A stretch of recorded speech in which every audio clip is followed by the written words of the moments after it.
this generation, our generation, we must fight the battle, and we have to equip the next generation to do the same thing so that they can do it for the next generation. Because if we don't, over time, things change. And we don't want this freedom to change. We don't want our grandchildren, great-grandchildren to lose the freedom that they have today to be able to teach their children what they think is right. And you know, as well as I do, there are lots of people who want to teach kids stuff that we don't agree with.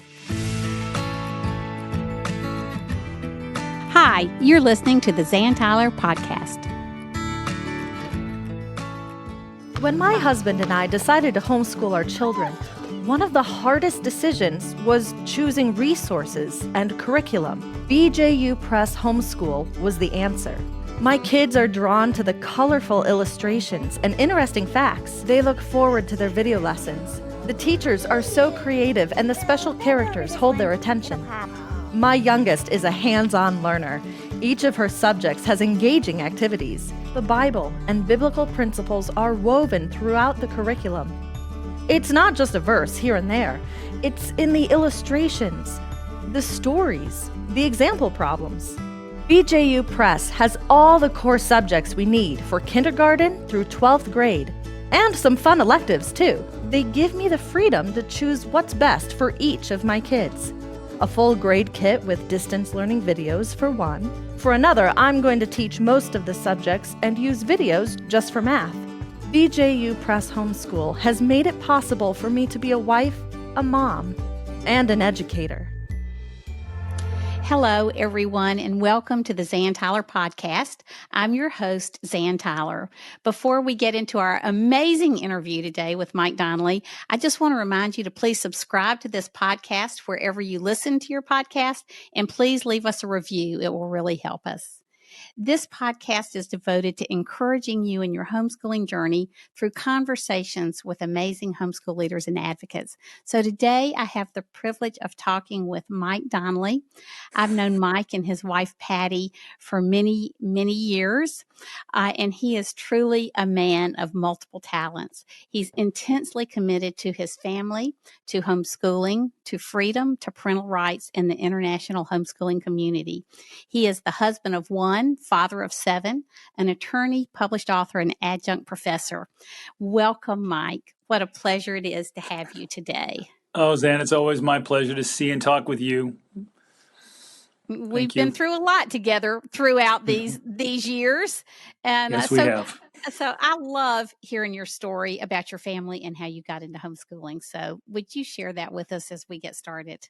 Well, I'll be glad to. I'll make it short. We have lots to talk about, but I graduated from public school.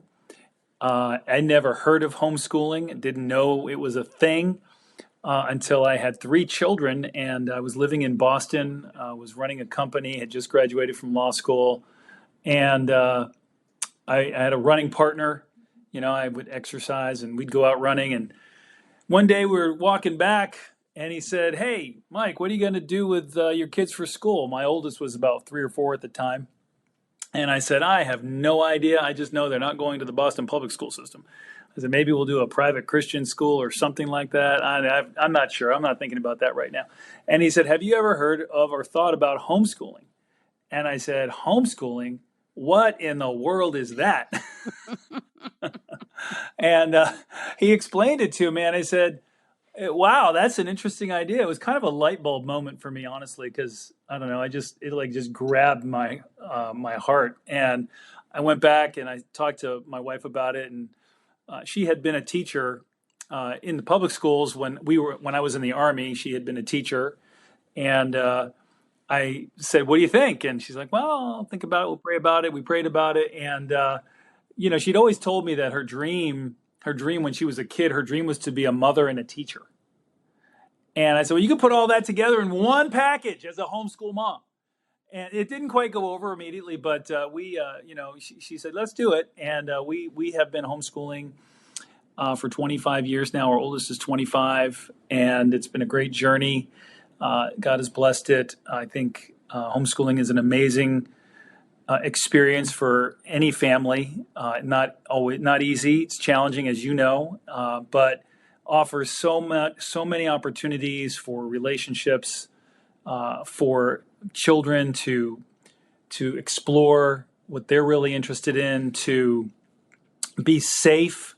When I speak around the country to people who are wondering about homeschooling and what's so great about it, I mean, I think homeschooling offers the very best that can be offered to children. It provides an environment that is, academically challenging, emotionally, physically safe, and spiritually led. And for Christians, that's what, we should want. Boy, that's So amazing. that's Yes. kind of how we got into homeschooling. I've known Patty for a long time too, and I'm not going to say she's your better half because you're a great half too, but She's definitely the better half. she There's no is question an about that. amazing woman. And Nathan, is he your oldest? No, Nate is our fourth. And Okay. Nate. I Yeah, if you judge us by Nate, I'm in good shape. Yeah, Nate and I bonded at a conference. He is just such a great young man, was so helpful when I really needed help. So what's Nate doing these days?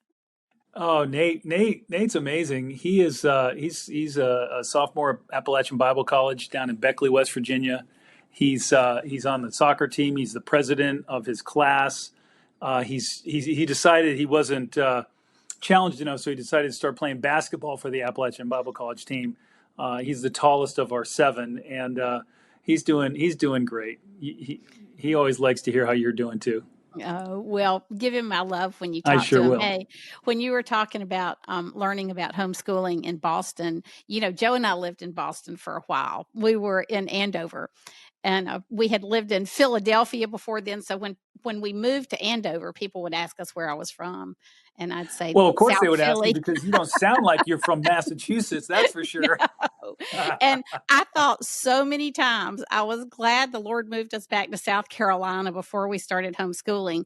I was threatened with jail here when I started. Can you imagine what a school board in Boston would have done to me with They this? would have they wouldn't have threatened you. They would have put you in jail. So I'm glad you were in there to I'm glad you were there to take care of all those Bostonians. So one of the quotes I have heard you say that I love, and I just think it's a quote for a moment, is when you talk about Mother Teresa. She was asked how to promote world peace. She said, "Go home and love your family." And that is such a powerful statement. With all the division and violence in today's world, do you think the family is that powerful that it can help solve these problems? I know it is. God designed the family as the first and most important institution in creation, and it was where He, puts children to learn and to grow for a reason. But Mother Teresa is a pretty amazing person. She was a saint in the Catholic Church, but did amazing work ministering to the poor in India, and she won the Nobel Peace Prize. And and she was Mm-hmm. asked, what can we do to contribute to world peace? When she was getting her Nobel Peace Prize, and that's what she said. She said, "Go home and love your family." And she was a huge, proponent of life. She Yes. was totally against any, kind of abortion because she considered that to be violence in a person's home, right? Because Mm. the womb is the first home of every human being. And she said, if we live in a society where there's violence in people's homes, what are you going to get in society? You're going to get violence. And so that's kind of was her logic. And, and I came across that quote and it was another light bulb moment for me as I was, I was just, as a homeschool attorney at HSLD, I travel around and, we're invited to speak at different conferences. And, I don't always like to talk about just the law because it's, a little boring sometimes. I mean, not always. Actually, at HSLDA, it's pretty exciting. But I don't like to go and just talk about, well, here's how you homeschool, you do this, you do that. I was like, I want to talk about things that are more interesting. And I was doing some research and I came across this quote, and it was, again, another light bulb moment because I said, yeah, go home and love your family. I said, that is what homeschooling moms and dads and whoever's doing the homeschooling, that's what they do.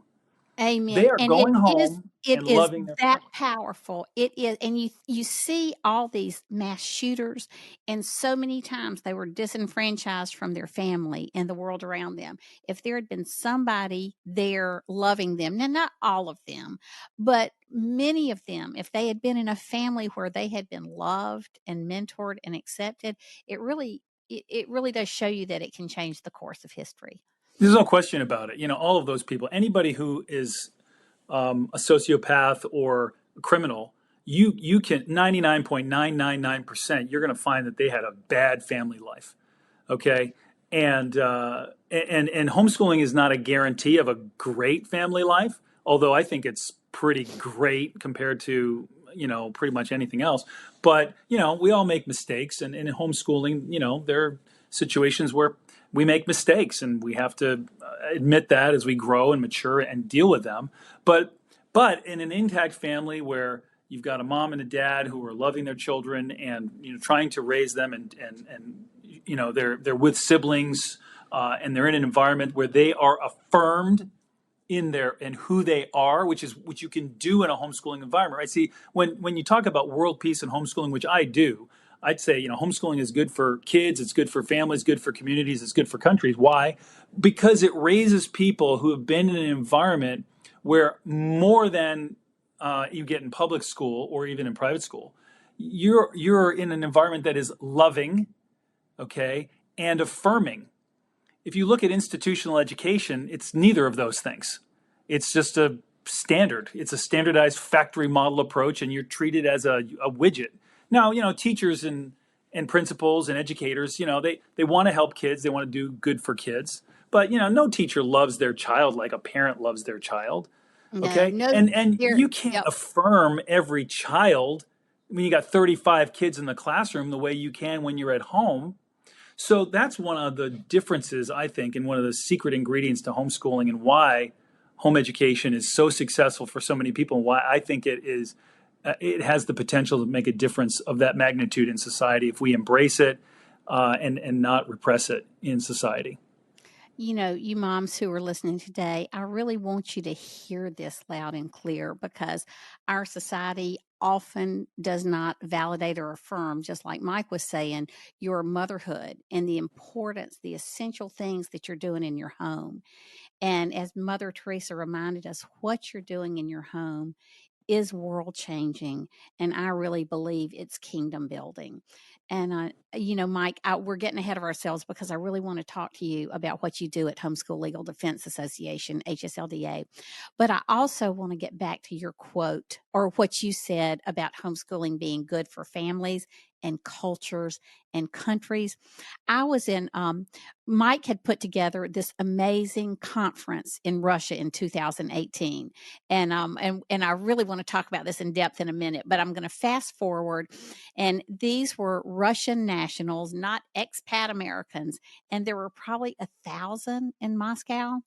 And Father Dmitri, who was an old Russian Orthodox priest, who I think since then has gone to be with the Lord, made this comment. He stood up and he just said, I've seen what, now this is all through an interpreter. So Mike, you can correct me if I get this wrong, but he said, I've seen what communism does to a country. It has ravaged our country. It has ravaged the family and our churches and our culture. And he said, I will spend the rest of my days being committed to home education, because that is the only way I can see that we can build strong families. And without strong families, we can't build a strong church. Without churches, we can't build a strong culture. And without a strong culture, we can't have a strong country. So he took all of that back to homeschooling, which I just found, it was one of those light bulb moments for me, that you were talking about. And I've got you to thank for that. So, just thank you for all you've done, not just in the United States, but in so many different cultures. Well, it's just a huge privilege to serve the homeschooling community in the United States. But as the director for global outreach of HSLDA, it's been a privilege to advocate for homeschool freedom all over the world. And yes, we did hold a global home education conference in Russia in 2018. People who are interested in finding out about what went on there can go to a website. It's called it's ghex.world, which stands for the Global Home Education Exchange. ghex.world, and you can find the conference proceedings there and see what happened and listen to some of the speeches. And it was pretty amazing. Mike, you've given the statistics before about how many millions of people in the United States and how many billions in the world, but we have by far the most homeschoolers in the world. And so tell me just a little bit. Like I say, I'm out of order here. I want to talk about HSLDA and your freedom fighting, but I think what you're doing and what HSLDA is doing on a global scale is so important. Well, yeah, thanks, Dan. I mean, it's true. The U.S., we have more homeschooled children than the rest of the world combined. I think. Yes. There are some fairly large homeschool communities around the world, relatively speaking. I mean, the largest after the United States are going to be the United Kingdom. You got about 125,000 homeschoolers there. South Africa, Canada, our neighbors to the north. There are some up and coming communities in places like Brazil, where there's a huge battle going on for homeschooling freedom right now. France, huge battle for homeschooling freedom going on right now. Awful what's happening in France. In fact, this on Wednesday, the day before our Thanksgiving, I don't know when people are going to listen to this podcast, but Thanksgiving is next week as we're recording this. There's going to be a court hearing in the Supreme Court of France about all the battle that's been happening there. I mean, there are literally thousands of families who are being denied the right to homeschool because of a law change that happened a couple of years ago in France. So there are. You were just in France, so in Yeah. Paris, I think, with a conference there. Tell us a little bit about that and what was happening there. Well, we did. We organized a regional conference for European homeschool leaders, and we did it in Paris precisely because what's happening in France. We wanted to draw attention to it. We wanted to encourage the homeschool leaders in France, but we, also wanted to bring leaders from other countries to encourage them. And so we had over 70 leaders from 20 different countries there, talking, sharing ideas, being encouraged and affirmed, and it was pretty incredible. Whenever people get together, whether it's at a homeschool conference, a support group, good things happen, and so that's why we brought people together to to share their stories, share experiences, and to affirm and encourage each other. Zan, back when you were a pioneer leading the way in homeschooling in this country and in South Carolina, there weren't too many of you. And, Right. You felt isolated because, you didn't know there were that many crazy people around, doing homeschooling. And then That's more crazy people found out about each other, and then lots of people heard about it and were like, yeah, we can do this thing. Isolation is an enemy of just about any good thing. And so when you bring people together who share these values and share these ideas, it's energy giving, it's affirming. And so that's one of the reasons we do that. And it was very successful there in Paris in October. I was looking at some of the pictures on Facebook, and I saw our good friends Gerald and Bev Huebner from Canada, which they have just had like you, they just had this unbelievable international outreach. But we were in Manitoba, Joe and I, with friends for their first conference since COVID. And it's what Joe and I were both speaking, and it was what you were talking about, the energy of being together, especially after the isolation they had in Canada, which was huge and immense. It's been a long time since I've been at a conference with that much energy. So I imagine when you had all those leaders together in Paris, many of whom are not living in good situations, that it was a real encouragement to them. Well, it really is, and they look to us here in the U.S. For inspiration. And and people listening may not know the battle that was fought. I mean, you've probably told them, but it took decades for homeschooling to become recognized as a legal educational option in many states. Right. And That's that was right. no small thing. It was David and Goliath. It was, a massive, huge battle. It's behind us now, 20 years, 25 years behind us. And everybody who's homeschooling today are the beneficiaries of that battle fought by people like you, by Mike Ferris, by people at HSLDA. It wasn't me. I'm not that old. I've been around for a while, but I haven't been around for that long. but we benefit from that, from the pioneers and those who fought that battle. And, you know, and so we can't forget that history, because history can repeat itself. And, That's you know, right. we also have to recognize that there are, when you look internationally, you see that these ideas that are anti-freedom, they're out there in countries. There are whole countries where homeschooling is not allowed or is being repressed. And so we in the United States need to keep our eyes open, because those ideas are here in the United States also. There are people who would do the very same thing to us that the German government does to the German homeschoolers, that the Swedish government Amen. does to Swedish homeschoolers, that the French government's trying to do to French homeschoolers. So we need to be very vigilant, to be prepared to defend our freedom. So let's switch back now to what you do at HSLDA stateside. Mike's an attorney. As a matter of fact, you not only have your doctorate, or doctor of jurisprudence, but you also have an LLM from, is it the University of London? And No, I so, have my LLM is from the London School of Economics, actually. oh, Mike okay, Mike okay. Ferris has he's got an LLM from the University of London. Okay, okay. Yeah. Well, that's impressive and important in the work you're doing, but not just for the work you're doing internationally, for the work you're doing here, because international ideas have a way of invading our freedom as well.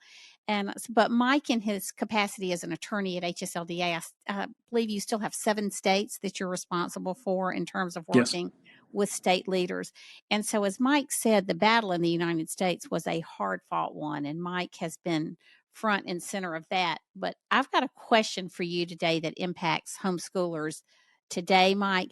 And that is, I've heard so many people say to me, well, Zan, I know you were threatened with jail in 1984.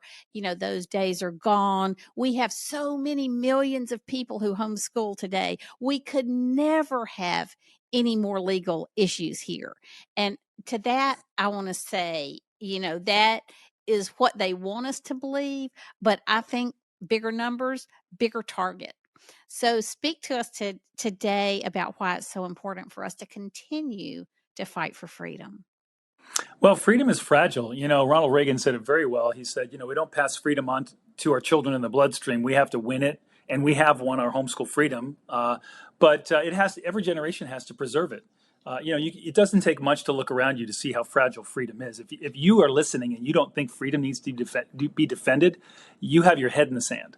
You know, this idea that, oh, you know, we don't have to worry about losing our freedom to homeschool. Yeah, maybe not in the next 5 years or 10 years, but you know, if we don't defend it, it's a battle of, you know, millimeters and centimeters, right? Or, you know, inches and feet.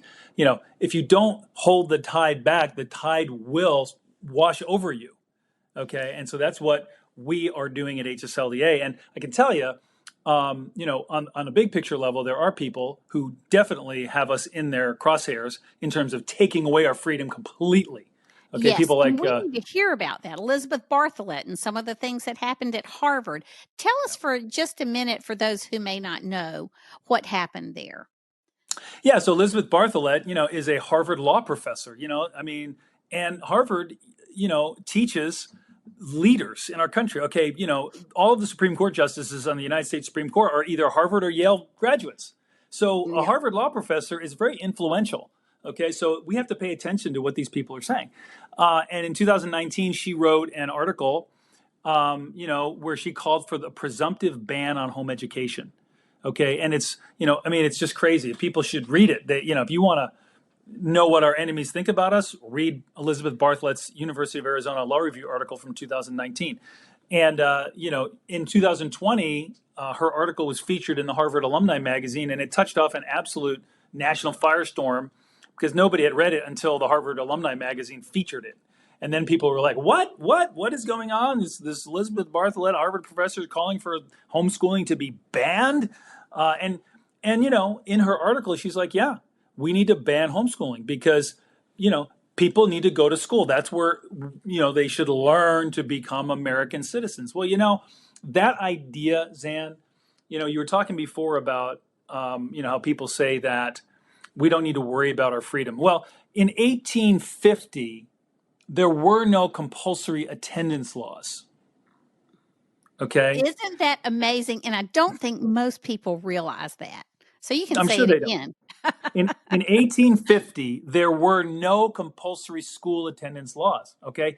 It took over about 100 years, about 75 years for governments to take over and begin taxing people and then creating government run schools and compelling people to go to those schools. Now, there were exceptions, right? You could still homeschool, you could still do private school, but government schooling took over, and that had never been the case. Okay, That's for the right. first 75 years of the American Republic, government schools just were not a thing. Okay, and that changed, and the history of that is important.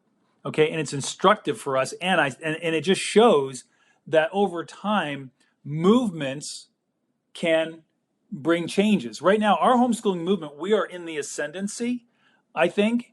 Yes, We have been successful. It's legal in every state. It's growing. It's recognized, right? But, in a generation or two, what's going to happen?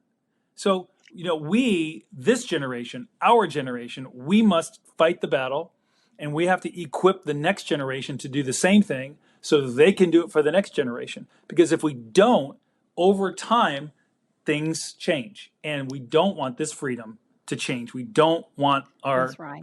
grandchildren, great grandchildren to lose the freedom that they have today to be able to teach their children what they think is right. And as well as I do, there are lots of people who want to teach kids stuff that we don't agree with. That's exactly right.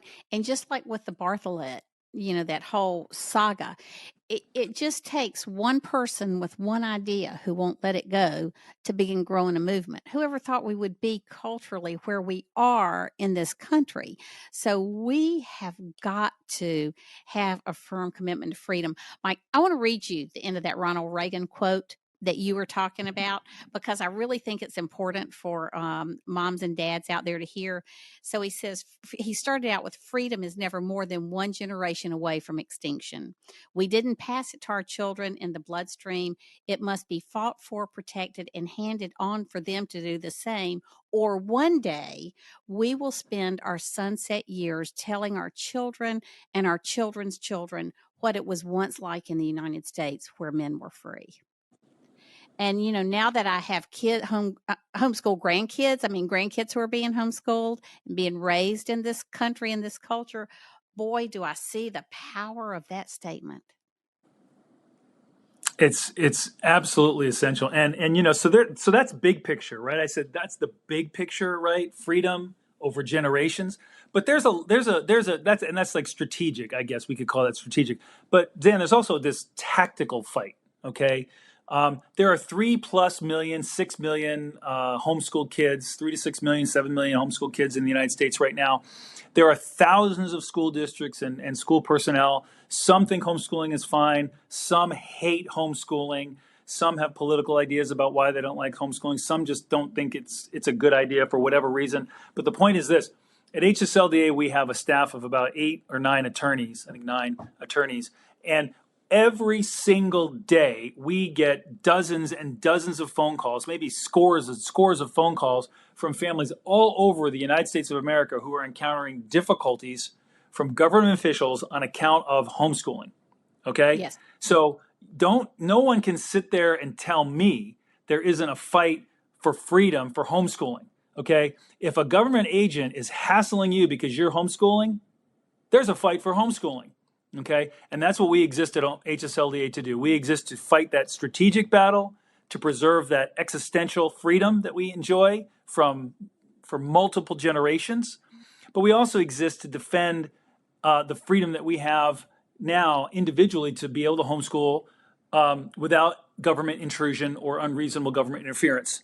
And that happens a lot. And it may be because the government official doesn't know the law. Happens a lot.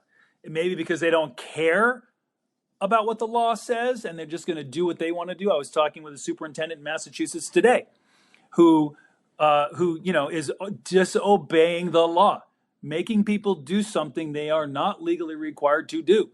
And he's like, well, okay, I'll think about changing it or whatever. But but what would those people do If it wasn't If for me and HSLDA, I'm not saying that's right. me necessarily. It could No, be I know any what you mean, leaders, but somebody, but an because, advocate who has knowledge and power to do something about it. well, no, I don't know how much power I have, but I certainly have knowledge and experience, and I can cause problems for that superintendent and say, no, you are not going to run over these people. You are going to obey the law. You are going to respect these people's rights. And if necessary, we will defend these people in court, or we will sue you, right? And so, but if it wasn't for HSLDA, the people would have nobody to go to. They'd have to try and organize on their own. They have to go hire their own attorney. And honestly, there are very few attorneys. I mean, attorneys, okay, whatever. We're not going to go into the attorney jokes, but okay, there are not many attorneys who are as passionate and who believe in this cause like us at HSLDA. I mean, all the attorneys at HSLDA are either homeschool grads or homeschool parents. Okay. That's right. That's right. Well, And we fight for our own. That's right. Well, when we started homeschooling in 84, I think in 83, Mike Ferris and Mike Smith had sort of combined on the West Coast to start HSLDA, but it was not available nationally. And I just know we had to find an attorney and hire him. In those days, we had a hard time finding an attorney who had just heard the word homeschooling. So we had attorney. And it's not bills. cheap to hire your own attorney. No, it's not. And this guy did us a great favor, and we still had attorney bills. And if we had tried to do what HSLDA eventually did for us, I mean, they spent hundreds of thousands of dollars in helping us establish a good law and a good organization in South Carolina. But I can just say, as a parent, don't do this alone. I know what it's like to do it alone. I know what it's like to hire my own attorney and pay those bills. I know what it's like to try to start a grassroots movement, just with a handful of people. And so, if there's anything today I could encourage you to do to protect freedom, it would be to join HSLDA. And Mike, tell us how families listening today, and let me just say this, if you have no legal problems and you say, I live in the freest state in the country, let me encourage you to join anyway. Abraham Lincoln said, if we don't hang together, we're going to hang separately. So what you see in one state today may be coming to your state tomorrow in terms of overregulation and over anxious bureaucrats and deputy assistant solicitors or whatever. And so how can parents join you? How can they join HSLDA? Oh, it's super easy. You just go to hslda.org/join. You can do it on your mobile phone. You can do it on your computer desktop. Super easy to join. And for just, about as much as you would spend in Starbucks in a month, which, whatever people who, if you want to drink Starbucks, go ahead. I don't usually, but, Dunkin' Donuts is my preferred, coffee. Anyway, free advertising. I don't get paid anything from either of those guys. But, for about what you spend on your coffee bill, probably less, you can you can help preserve freedom for homeschooling in other places. And, a lot of people, Zan, come up to me and tell me about their experiences. And they say, I've never had to call you, but I'm glad that you're there, just like what you were saying. But many, many, many times people come up and they say, thank you so much for helping me. I mean, we are always helping people who are having these issues. Sometimes they're small issues, paperwork issues. Sometimes these are big issues. And these are not always just about homeschooling. For example, recently, we won a $500,000 lawsuit for a woman, Holly Curry. You can go to our website and learn about this story. But this is a homeschool mom, 6 kids, went to the store. She was going to a co-op or something like that, stopped at the store to get some muffins, and just ran in. Her kids were in there and came out, and there was a police officer there. Anyway, she ended up getting into a CPS investigation. And what never should have happened, happened. They threatened to take her kids away, and they ended up strip searching her children in her home against her will. Absolutely horrible. Okay.